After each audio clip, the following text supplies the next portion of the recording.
Good morning, नमस्कार। एक चर का रैखिक समीकरण, ये अध्याय जो है कक्षा 9वीं में है। ये प्रश्न जो हमने लिया है वह कक्षा 9वीं से लिया है और ये एक चर का रैखिक समीकरण 7वीं में और 8वीं में पढ़ाए जाते हैं। ये पूर्वाभ्यास आप कर चुके हैं। तो हम तो ये कहना चाहते हैं, अगर कोई 7वीं 8वीं में है तो इस प्रकार के प्रश्न आप हल कर लेते हैं तो इस विधि का ज्ञान आपको हो जाता है। 7वीं 8वीं के लिए भी इस विधि का ज्ञान हो जाता है ये, क्योंकि इस प्रकार के प्रश्न पिछले क्लास में ही पढ़ाई जा चुकी है। तो कुछ और प्रश्न जो हैं वे कक्षा 9वीं में दिए गए हैं। विधियां वही होती हैं, विधियों में परिवर्तन नहीं होता, विधियां एक ही होती है।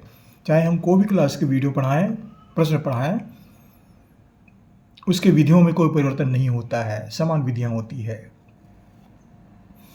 आप जहाँ से पढ़ रहे हैं कमेंट्स भी कीजिएगा, लिखिएगा, बताइए कि आप कहाँ से पढ़ रहे हैं। हमारे चैनल को सब्सक्राइब भी कर दीजिएगा। ये सहयोग आप बनाए रखें। चले आगे पढ़ते हैं। तो ये समीकरण दिया गया है x/2 ऋण 1/5 बराबर x/3 धन 1/4। अब थोड़ा सा मैं इसकी अवधारणा पर आता हूँ। समीकरण में प्रायः दो पक्ष होते हैं, प्रायः नहीं, हमेशा दो पक्ष ही होते हैं। दो पक्ष कौन कौन से हैं? बराबर के दाहिना पक्ष में इतनी राशियां, ये दायां पक्ष कहलाता है, और बराबर के इतने भाग, ये कहलाता है बायां पक्ष। तो समीकरण में बायां पक्ष और दायां पक्ष दोनों होते हैं। अगर दो पक्ष नहीं है तो वह समीकरण नहीं होता।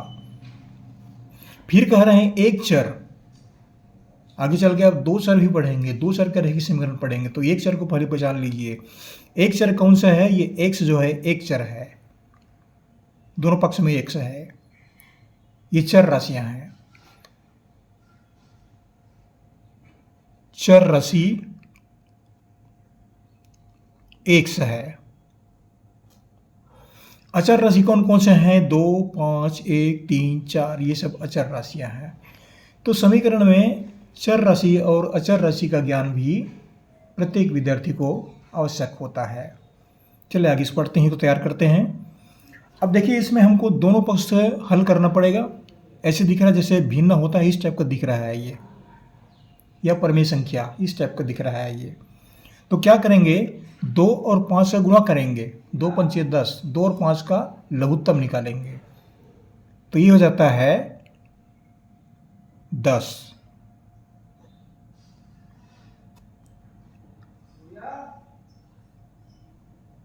अब 10 को 2 से भाग दीजिए, 5 बार गया, और 5 को x से गुणा कीजिए, तो इसको लिखेंगे 5 गुणित x।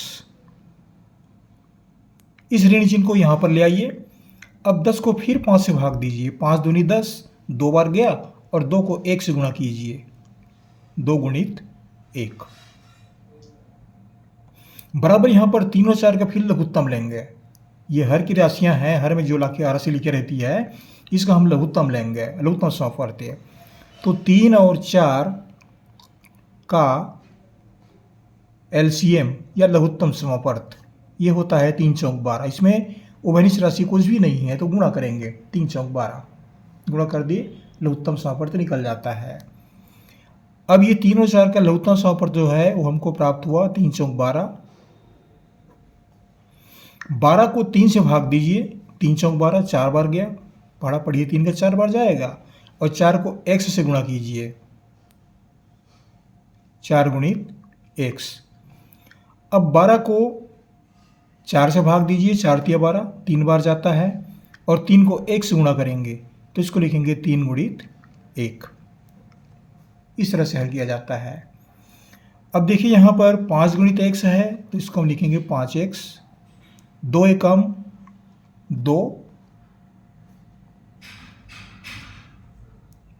2 एकम 2 हुआ, नीचे में 10 है तो 10 लिख देते हैं, बराबर 4 गुणित x, 4x, धन इस चिन्ह को यहाँ पर ले आए, 3 एकम 3, तो ये 3 हुआ बटा 12। अब यहाँ पर हमको क्रॉस मल्टीप्लाई करना पड़ता है, या हिंदी में इसको हम तिरक गुणा बोलते हैं। तिर्यक गुणा करने पर। तिर्यक गुणा करेंगे तो वहाँ पर क्या करते हैं, इस तरह से गुणा होता है, एक का अंश दूसरे का हर, पहले का अंश दूसरे का हर, इस तरह से गुणा होता है ये। मतलब इस पूरे राशि का 12 से गुणा होगा और इस पूरे राशि का 10 से गुणा होगा, इस तरह से गुणा करेंगे। तिरछा गुणा, तिर्यक गुणा मतलब तिरछा गुणा। तो 12 को 5x ऋण 2 से गुणा करते हैं,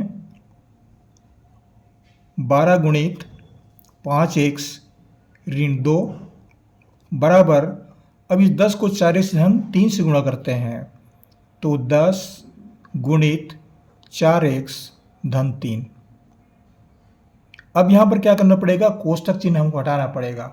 कोष्टक चिन्ह हटाएंगे तो 12 को 5 से गुणा कीजिए,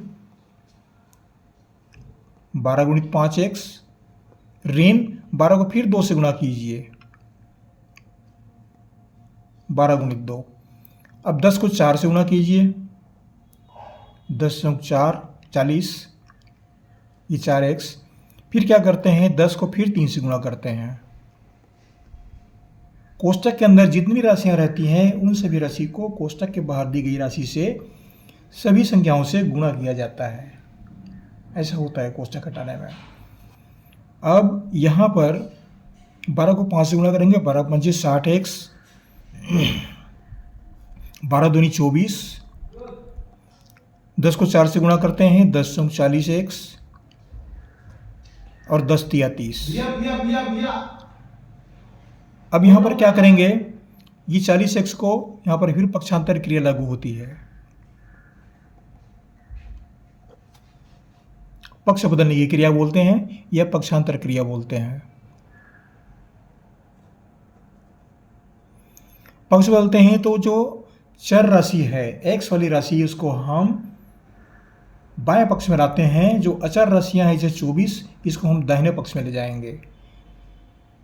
तो पक्ष बदलते हैं तो उस राशि का जो चिन्ह है वह बदल जाता है, ऋण का धन होगा, धन का ऋण होगा।